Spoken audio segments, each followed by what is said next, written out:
Little Red Riding Hood.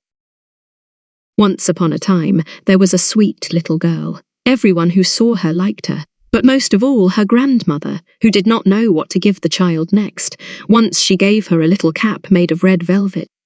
Because it suited her so well, and she wanted to wear it all the time, she came to be known as Little Red Riding Hood. One day her mother said to her, "Come, Little Red Riding Hood, here is a piece of cake and a bottle of wine. Take them to your grandmother. She is sick and weak, and they will do her well.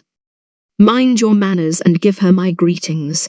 Behave yourself on the way, and do not leave the path, or you might fall down and break the glass, and then there will be nothing for your sick grandmother." Little Red Riding Hood promised to obey her mother. The grandmother lived out in the woods, a half-hour from the village. When Little Red Riding Hood entered the woods, a wolf came up to her. She did not know what a wicked animal he was, and was not afraid of him. "Good day to you, Little Red Riding Hood." "Thank you, wolf." "Where are you going so early, Little Red Riding Hood?" "To grandmother's." "What are you carrying under your apron?" "Grandmother is sick and weak, and I am taking her some cake and wine. We baked yesterday, and they should give her strength." "Little Red Riding Hood, just where does your grandmother live?"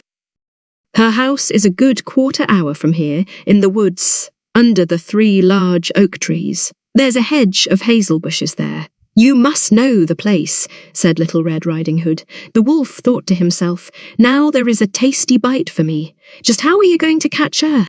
Then he said, "Listen, Little Red Riding Hood, haven't you seen the beautiful flowers that are blossoming in the woods? Why don't you go and take a look? And I don't believe you can hear how beautifully the birds are singing. You are walking along as though you were on your way to school in the village. It is very beautiful in the woods." Little Red Riding Hood opened her eyes and saw the sunlight breaking through the trees and how the ground was covered with beautiful flowers. She thought, "If I take a bouquet to grandmother, she will be very pleased. Anyway, it is still early, and I'll be home on time."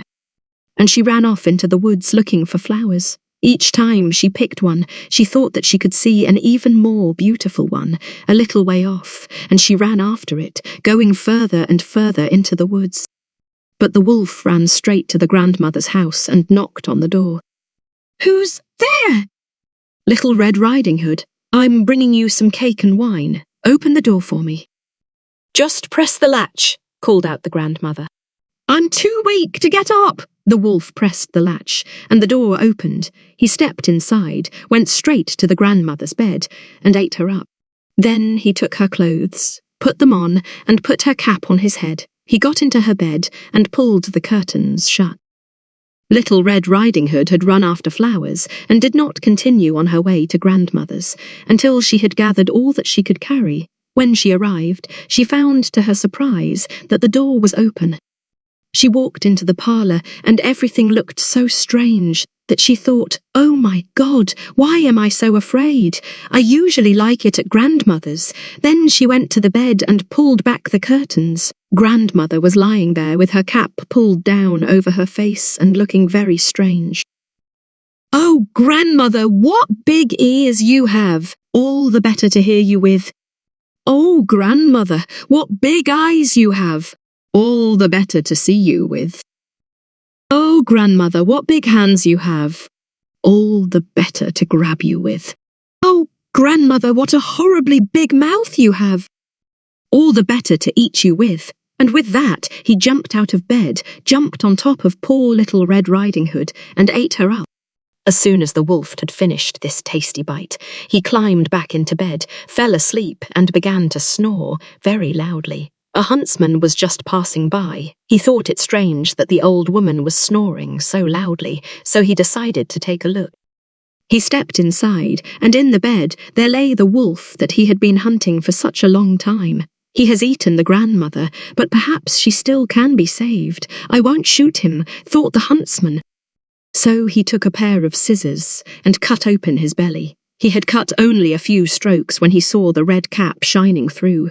He cut a little more, and the girl jumped out and cried, "Oh, I was so frightened. It was so dark inside the wolf's body, and then the grandmother came out alive as well." Then Little Red Riding Hood fetched some large, heavy stones.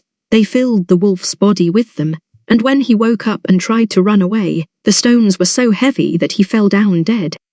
The three of them were happy. The huntsman took the wolf's pelt, the grandmother ate the cake and drank the wine that Little Red Riding Hood had brought. And Little Red Riding Hood thought to herself, "As long as I live, I will never leave the path and run off into the woods by myself if Mother tells me not to."